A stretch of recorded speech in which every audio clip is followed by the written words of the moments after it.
Welcome to my YouTube channel. I am Akhilesh और आज मैं आपको सिखाऊंगा प्रेजेंट कंटिन्यूअस टेंस का इंटेरोगेटिव सेंटेंस का पैसिव वॉइस। इस क्लास में हम लोग सिर्फ और सिर्फ यस या नो टाइप को कवर करेंगे, क्योंकि अगला जो क्लास होगा उस क्लास में हम लोग WH फैमिली टाइप का पैसिव देखेंगे। ठीक है, तो मैं यहाँ पे आपको स्ट्रक्चर दिखाऊंगा एक्टिव वॉइस का, फिर मैं आपको पैसिव वॉइस का भी स्ट्रक्चर दिखाऊंगा। आपको पूरा क्लास देखना है और अच्छे से नोट बनाना है। चलिए मैं क्लास शुरू करता हूँ। सबसे पहले मैं आपको समझाता हूँ कि इंटेरोगेटिव का स्ट्रक्चर कैसे होता है। देखिए, सबसे पहले हम क्या करते हैं, इज, एम, आर तीनों में से कोई एक प्रयोग करते हैं सब्जेक्ट के पहले, क्योंकि इंटेरोगेटिव का मतलब क्या है, हेल्पिंग वर्ब का पहले होना चाहिए। ठीक है, तो इज, एम, आर पहले आएगा, उसके बाद कोई एक सब्जेक्ट होगा, सब्जेक्ट के बाद वर्ब में आईएनजी लगा हुआ होगा, उसके बाद आपका ऑब्जेक्ट होता है और ऑब्जेक्ट के बाद अंत में क्या होता है, क्वेश्चन मार्क होता है। ये आपका एक्टिव वॉइस की स्ट्रक्चर है जो आपको ऑलरेडी पता भी होगा। ठीक है, अब देखिए हमें क्या बनाना है, इसका पैसिव बनाना है। तो पैसिव बनाने के लिए क्या करना है, पहले एक बात आप कान खोल के यहीं पे सुन लीजिए कि एक्टिव वॉइस बराबर पैसिव वॉइस। अगर आपका एक्टिव वॉइस अफर्मेटिव है तो पैसिव वॉइस अफर्मेटिव बनेगा, अगर एक्टिव वॉइस निगेटिव है तो पैसिव वॉइस निगेटिव बनेगा, अगर एक्टिव वॉइस इंटेरोगेटिव है तो पैसिव वॉइस भी इंटेरोगेटिव बनेगा। बस समझ में आ गया। चलिए, तो इसलिए देखिए, तो पैसिव वॉइस इंटेरोगेटिव बनेगा। तो देखिए हमें करना क्या है कि जो यहाँ पे ऑब्जेक्ट है, इस ऑब्जेक्ट को सब्जेक्ट बना देना है। तो एक्टिव वॉइस का जो ऑब्जेक्ट होगा पैसिव वॉइस में, उसी ऑब्जेक्ट को क्या बना देना है, सब्जेक्ट बना देना है। बना दोगे? बिल्कुल बना देंगे। तो इसी के अनुसार जो आप एक्टिव वॉइस के ऑब्जेक्ट को यहाँ पे सब्जेक्ट बना रहे हैं, तो इस सब्जेक्ट के अनुसार कोई एक पहले आपको हेल्पिंग वर्ब लगा देना होगा। ठीक है, इज, एम, आर तीनों में से कोई एक पहले। देखिए एक्टिव वॉइस में भी इज, एम, आर आ रहा है, पैसिव वॉइस में भी पहले क्या आ रहा है, इज, एम, आर आ रहा है। ठीक है, तो लेकिन यहाँ पे अंतर है कि एक्टिव वॉइस में एक्टिव सब्जेक्ट के अनुसार हेल्पिंग वर्ब लगता है और पैसिव वॉइस में एक्टिव वॉइस का जो ऑब्जेक्ट होता है, इस ऑब्जेक्ट को जब आप सब्जेक्ट बना देते हैं तो उसके अनुसार कोई एक हेल्पिंग वर्ब आपको लगा देना। कहेंगे सर बात समझ में आ गया। अब देखिए, तो ऑब्जेक्ट को सब्जेक्ट बना दिया, इसके अनुसार आपने हेल्पिंग वर्ब लगा दिया। अब उसके बाद आपको बीइंग लगाना है। पैसिव में क्या लगाना है, बीइंग लगाना है। बीइंग के बाद आपको जो एक्टिव वॉइस का वर्ब था जिसमें आईएनजी लगा था, उसका आपको थर्ड फॉर्म का प्रयोग करना है। फिर आपको बाई लगाना है।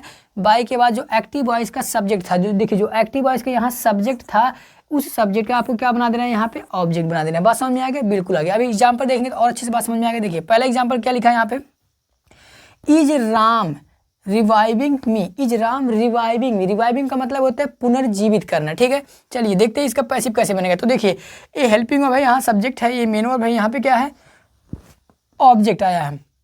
तो हमें पता है सर एक्टिव वॉइस का स्ट्रक्चर तो ऐसा ही रहता है कि हेल्पिंग वर्ब होता है, सब्जेक्ट होता है, मेन वर्ब होता है, ऑब्जेक्ट होता है। लेकिन पैसिव वॉइस में हमें क्या करना होता है कि जो यहाँ पे ऑब्जेक्ट बैठे हैं, इस ऑब्जेक्ट का हमें सब्जेक्ट बनाना है। देखो मी का मैंने क्या कर दिया, सब्जेक्ट बना दिया, यहाँ पे आई कर दिया। तो आई से पहले हमें क्या करना है, देखो ऑब्जेक्ट को सब्जेक्ट बना दिए, लेकिन इसके पहले हेल्पिंग वर्ब लगा लेना है। ठीक है, अब आप चाहें तो यहाँ पहले ही समझ जाइए कि मी का ऑब्जेक्ट, मी का सब्जेक्टिव केस क्या होता है, आई होता है। तो आई के पहले हेल्पिंग वर्ब क्या लगता है, आई एम लगता है। आप चाहे पहले लगा लीजिए या फिर इस ऑब्जेक्ट को आप पहले यहाँ सब्जेक्ट बना दीजिए, उसके बाद आप यहाँ पे हेल्पिंग वर्ब लगाइए। तो जैसा आपको सुटेबल लगे आप प्रयोग कर सकते हैं। ठीक है, तो देखिए इस ऑब्जेक्ट को मैंने यहाँ सब्जेक्ट बना दिया, इसके अनुसार मैंने यहाँ हेल्पिंग वर्ब लगा ली। तो एम आई हो गया, देखो हेल्पिंग वर्ब हो गया, ऑब्जेक्ट को सब्जेक्ट बना दिया। अब क्या करना है, बीइंग लगाना। देखो यहाँ पे क्या लिखा मैंने, बीइंग लगा दिया है। बीइंग के बाद मेन वर्ब का थर्ड फॉर्म, तो रिवाइविंग, फर्स्ट आईएनजी लगा हुआ था तो रिवाइव्ड हो गया। क्या हो गया, रिवाइव्ड हो गया। थर्ड फॉर्म के बाद क्या आता है, बाई, तो बाई लग गया। बाई के बाद क्या आता है, एक्टिव वॉइस का जो सब्जेक्ट था उसको ऑब्जेक्ट बना देना है, तो राम का तो राम हो गया। ठीक है, देखिए बन गया, am I being revived by Ram. Am I being revived by Ram, ये बन गया पैसिव वॉइस। दूसरा एग्जाम्पल देखिए, एम आई इम्प्रूविंग यू। ये मैं आपसे सवाल पूछ रहा हूँ, एम आई इम्प्रूविंग यू, क्या मैं आपको सुधार रहा हूँ। चलिए ये पैसिव का पैसिव बनाते देखते हैं। देखिए ये आपका helping of subject main verb है, ये आपका ऑब्जेक्ट यहाँ बैठा है। तो इसी ऑब्जेक्ट को हमें क्या बनाना है, सब्जेक्ट बनाना है। तो आप इसके अनुसार एक हेल्पिंग वर्ब पहले चूज कर सकते हैं कि सर यू का सब्जेक्टिव केस यू ही होता है, तो यू के पहले क्या लगेगा, आर लगेगा। तो अगर आप जानकार हैं तो ऐसे लगा लीजिए, नहीं तो आप पहले इसको यहाँ पे क्या करिए, इसको पहले उठा के लाइए, यहाँ सब्जेक्ट बना दिए, सब्जेक्ट बना दिए। अब सोचिए यू के साथ क्या लगता है, तो यू के साथ क्या लगता है, आर लगता है। तो यू के साथ अब आप आर लगा दीजिए। तो जैसा आपको अच्छा लगे वैसा करिए। तो आर यू हो गया। सब्जेक्ट के बाद क्या आएगा, बीइंग आएगा, तो बीइंग हो गया। बीइंग के बाद मेन वर्ब का थर्ड फॉर्म इम्प्रूव्ड, इम्प्रूव्ड हो गया। थर्ड फॉर्म के बाद क्या आता है, बाई आता है, तो बाई हो गया। देखिए स्ट्रक्चर में जैसा लिखा मैं वही करो, बीइंग के बाद थर्ड फॉर्म, थर्ड फॉर्म के बाद बाई लगता है, तो बाई लगा दिए। बाई के बाद एक्टिव वॉइस का जो सब्जेक्ट होगा, पैसिव वॉइस का ऑब्जेक्ट बना दिया जाएगा। तो एक्टिव वॉइस का सब्जेक्ट यहाँ पे आई था, तो पैसिव में क्या बन गया, मी बन गया। ठीक है, तीसरा एग्जाम्पल देखिए, are we opposing your friend. Are we opposing your friend, क्या हम तुम्हारे मित्र का विरोध कर रहे हैं। चलिए इसका देखिए पैसिव क्या बनेगा, तो योर फ्रेंड यहाँ पे क्या है, ऑब्जेक्ट है। इस ऑब्जेक्ट को हमें क्या बनाना है, सब्जेक्ट बनाना है। तो देखो योर फ्रेंड, ये हमने सब्जेक्ट बना दिया है, तो इसके अनुसार एक हेल्पिंग ऑफ लगा लो। तो योर फ्रेंड सिंगुलर है, इसलिए क्या आ गया, is your friend being opposed by us. देखिए हमने स्ट्रक्चर का इंप्लीमेंट किया है कि हेल्पिंग ऑफ लगाया तो हेल्पिंग ऑफ हो गया। हेल्पिंग के बाद ऑब्जेक्ट को सब्जेक्ट बनाना होता है, तो ऑब्जेक्ट को हमने सब्जेक्ट बना दिया। सब्जेक्ट के बाद बीइंग लगाना होता है, तो देखो बीइंग आ गया। बीइंग के बाद मेन ऑफ का थर्ड फॉर्म आ गया। थर्ड फॉर्म के बाद बाई लगता है, तो बाई लग गया। बाई के बाद एक्टिव वॉइस का जो सब्जेक्ट होता है, पैसिव वॉइस का क्या बन जाता है, ऑब्जेक्ट बन जाता है। ठीक है, तो मैं साइड हो जा रहा हूँ ताकि आप ये एक्टिव वॉइस के स्ट्रक्चर, पैसिव वॉइस के स्ट्रक्चर नोट कर लीजिए। फिर 1, 2 एंड 3 तीनों आप एग्जाम्पल्स नोट कर लीजिए। ठीक है, चलिए तो रोक के आप यहाँ स्क्रीनशॉट मार सकते हैं। ठीक है, चलिए हो गया। अब मैं आपको कुछ एग्जाम्पल्स और दिखा देता हूँ ताकि ये बात आपके दिमाग में बैठ जाए कि कैसे पैसिव वॉइस बन रहा है। ठीक है, तो जितना हो सकता है, मेरा कॉपी थोड़ा सा छोटा है, तो हंस क्यों रहे हो भाई साहब कॉपी सच में मेरा छोटा है, क्योंकि आपका जो पेन और आपके पेन के अनुसार मेरा पेन थोड़ा सा बड़ा है और मोटा है, तो इसलिए मेरा कॉपी भी थोड़ा छोटा पड़ रहा है। ठीक है, चलिए अब मैं आपको कुछ एग्जांपल, जितना एग्जांपल पॉसिबल हो सकता है मैं आपको दिखाता हूँ। ठीक है, चलिए देखिए, मैंने कहा is she filling the water, is she filling the water. चलिए इसका हमें बनाना है, क्या बनाना है, पैसिव वॉइस बनाना है। तो ऑब्जेक्ट पहले पहचानिए। देखिए यहाँ पे आपका ऑब्जेक्ट है, तो इसी को हमें क्या बना देना है, सब्जेक्ट, लेकिन उसके अनुसार एक हेल्पिंग को पहले लिख लेना है। तो आप चाहिए इसको पहले यहाँ आप सब्जेक्ट बना लीजिए, द वाटर। तो द वाटर सिंगुलर सब्जेक्ट है। अब आप हेल्पिंग ऑफ लगाइए इज, चाहे ऐसे लगा लीजिए या फिर पहले आप समझिए कि द वाटर सिंगुलर सब्जेक्ट है, तो पहले आप लगा सकते थे, जैसा आपको अच्छा लगे लगा सकते हैं। तो इज द वाटर, अब सब्जेक्ट के बाद क्या लगेगा, तुरंत लगाना है बीइंग। बीइंग के बाद मीन ऑफ का थर्ड फॉर्म, तो फीलिंग का थर्ड फॉर्म होता है फील्ड, फील्ड हो गया। थर्ड फॉर्म के बाद क्या आता है, बाई आ गया। बाई के बाद क्या लगना है, एक्टिव वॉइस का जो सब्जेक्ट होगा, पैसिव वॉइस में उसको क्या बना देना है, ऑब्जेक्ट बना देना है। तो लो बन गया पैसिव वॉइस, आसान था। दूसरा एग्जाम्पल देखिए, ये तो पहला था। दूसरा एग्जाम्पल मैंने कहा are you selling my books, are you selling my books, are you selling my books.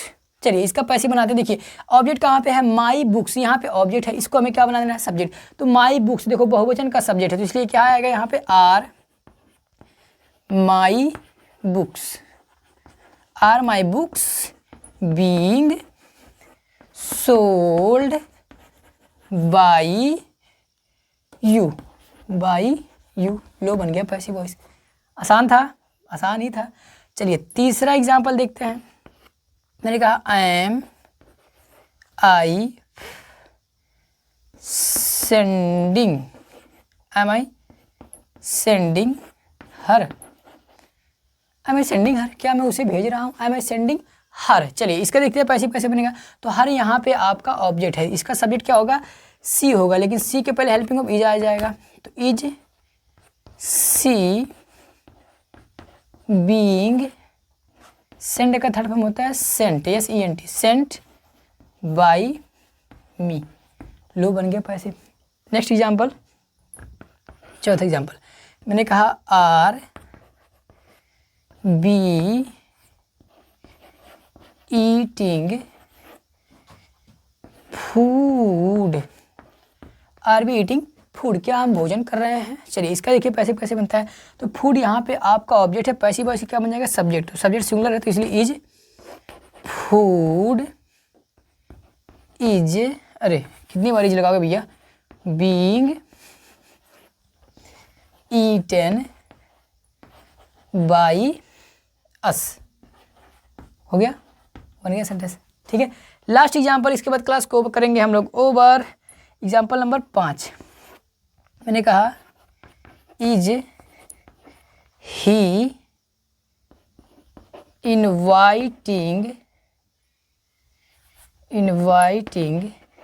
Me, is he inviting me, is he inviting me. चलिए देखिए इसका पैसिव कैसे बनेगा। तो हमें क्या करना है, मी का सब्जेक्टिव कैसे लेना है। तो इसको देखिए I being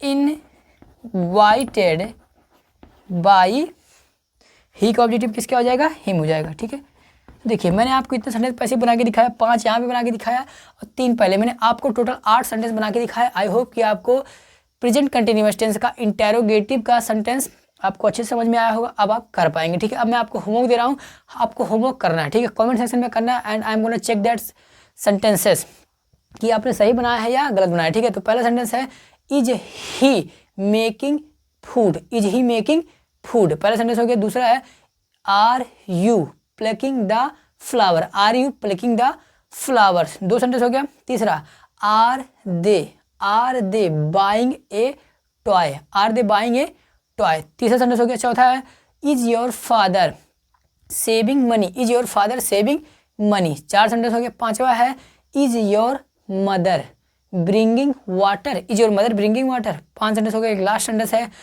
M I teaching you, am I teaching you. तो इतना सेंटेंस का आपको पैसिव बना के कमेंट सेक्शन में लिखना है। तो आज के लिए बस इतना ही। अब हम लोग मिलेंगे अगले क्लास में एक नए टॉपिक के साथ। तब तक के लिए अपना ख्याल रखिएगा और पढ़ते रहिएगा, ठीक है, क्योंकि पढ़ाई बहुत ही जरूरी है। तो आज के लिए बस इतना ही, तब तक के लिए नमस्कार।